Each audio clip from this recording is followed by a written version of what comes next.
Working 18-hour days, I slipped and I fell. Winter's up and hit me, I had to change well. There's no way to sustain it, you'll crash and burn. Will not be able to work and no way to earn. Change well, and then you can leave. Change well, and your kids you can feed. Turn your life around for the final bell. It's now or never, you have to change well. It's now or never, you must change well. Hello and welcome. This is Don Greer from the Change Well podcast. We have a 15-minute podcast on everything wellness. Today, we have a very special podcast on this Thanksgiving week. The story of the Thanksgiving calves. It is a true story. I'm going to apologize from the start. I may not make it through. Okay? But first, before we get to the story and how important Thanksgiving is to each other for wellness, let's have a few facts. Numerous studies describe the benefits of giving thanks. One study in the Harvard Health Review found that keeping a gratitude journal increased happiness. Psychologists Dr. Robert A. Emmons of the University of California, Davis, and Dr. Michael E. McCullough of the University of Miami conducted a study where they asked all participants to write a few sentences each week, focusing on particular topics. One group, they asked to write about gratitude. The second group, they asked, okay, in your journal, write everything that got you upset the day before. The third group, they said, write down and make observations of what happened on the day, but neither put good or bad, just observe what you did. In 10 weeks, they got the results. Of course, the people that wrote the Thanksgiving and the gratitude journals were more optimistic and hopeful. What also they found out is they exercised more. They had fewer visits to the physicians, and they had less problems than the ones that focused on aggravation. Now, I found this to be true in my daily life. I have kept a gratitude journal for the last 7 years. In addition, I have an app on my phone, which I'll put a link in the show notes, called Happy Feed, to record the power of Thanksgiving. But one pivotal event in my life will forever cement the power of Thanksgiving. The event was one of the happiest and saddest in my life. I learned many lessons of leadership from my dad, Big D. Larger than life, his name was Big D. He was from Dallas. This story is the last one I learned from Big D, and one I will never ever forget.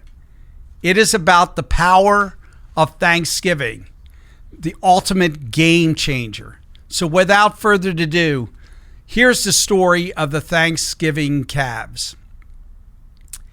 Big D and my mom moved out to the land in the late 90s, and my dad retired from TurboCare in Houston. Now, the land was in a little town called Slocum, Texas. It's in East Texas. It doesn't have more than 200 people. And it consisted of either 30 or 50 acres. It depended on how pumped up my dad was that day. And it had beautiful trees on it, sweet gum, sycamore, and also all this beautiful coastal grass. And it had 10 extremely overweight cows. Now, these cows were overweight for two reasons. First, they were at the first stages of pregnancy. The second reason was they ate all this coastal grass, and then my dad would bring his grandkids, and they would feed the cows feed also. Each of these cows had different names: Susie, Big Bertha, and Carrie's cow, who was Rosie. Let me give you an example of the conversation that used to go on between my dad and the grandchildren. My dad used to point to the cow and say something like this: Carrie, see that cow over there? That's Rosie. That's your inheritance. Yes, that's my cow, Grandpop. She likes to eat feed.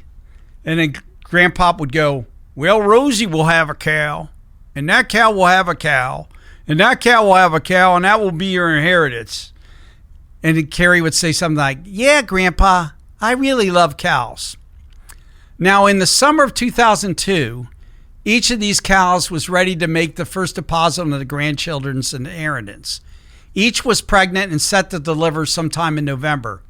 Unfortunately, my father, Big D, was not to see it here on Earth. On November 5th, 2002, Big D died of a heart attack out by the fence where he fed the cows. And this is the sad part of the story. Now, let's turn to the happy part and the moral of the story. I and my entire family went out to the land for one last time for Thanksgiving to be with Mom. As we arrived, some light snow had fallen. And as we rounded the bend past Slocum's fire engine place, we rounded the bend, we saw two calves that had just been born on the snow and starting to walk. The rest of that day during Thanksgiving, 9 of the 10 calves were born. The only issue was Rosie and her calf, the one belonging to Carrie. You see, as we said before, Rosie got extra feed from Grandpop and Carrie. This was on top of them eating grass all day. And Rosie was having trouble birthing her calf. With 1 hour to go to Thanksgiving dinner, the issue had reached a climax. Rosie was mooing loudly and running around with her half-born calf. I don't know if you've ever seen a cow in distress birthing a calf. They're scared and they are incredibly fast. Jim from the farm next door came over and said, and was going to wish us well. He looked at the situation and said, we got to get that cow to the vet, even if it's Thanksgiving. So he went across the street to the other farm and got his friend John, and they brought a trailer over. And me, my brother Gary, and John and Jim started chasing this cow all over the 40, 50 acres of the land. For the next hour and a half while the turkey was getting cold, we went up and down. And we were trying to get Rosie, but she would get spooked every time we would try to get her. Finally, somehow, we corralled her and got her into this makeshift pen that my dad had made out of like plywood. And she was in that pen. Now, the next part is full of hilarity and near tragedy. My brother thought he was John Wayne. So he got a rope and he was trying to make a lasso and he was swinging it around. He was going to throw this lasso on Rosie, and before John and Jim could stop him, that they were getting a trailer ready. He threw it and it spooked Rosie for one last time. Rosie comes, all 500 pounds of Rosie comes barreling out, breaks through the plywood fence, and I dive into the mud. I'm almost run over by this cow.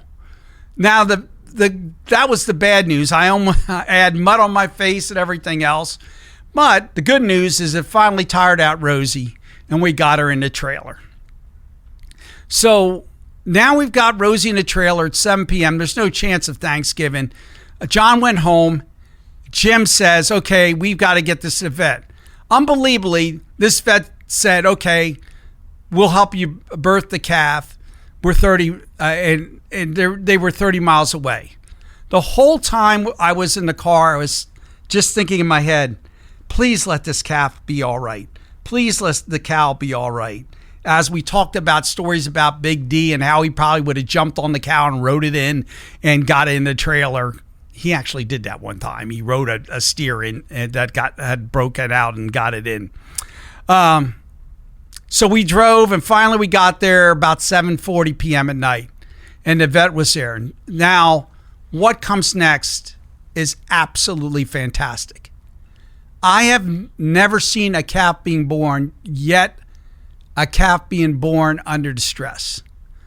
The vet wrapped a rope, I don't even know if it was rope, I think it was a chain, around the half-born calf's legs and pulled. And after a lot of work, the calf was born. It seemed like an eternity.